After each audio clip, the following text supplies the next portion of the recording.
দেখো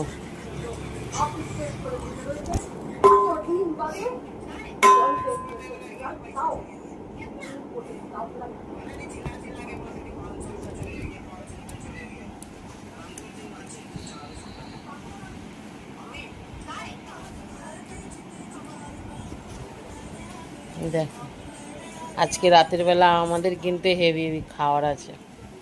সিম্পল দুপুরবেলা খিচুড়ি হয়েছে, আর রাতের বেলায় দেখো এই যে আলু সেদ্ধ করেছি আর ডাল আর গরম গরম ভাত।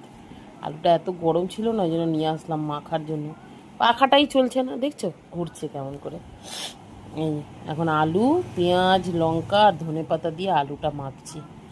গরম গরম ভাত আর ডাল আর আলু চোখা দিয়ে রাতের বেলা খাবো আমরা।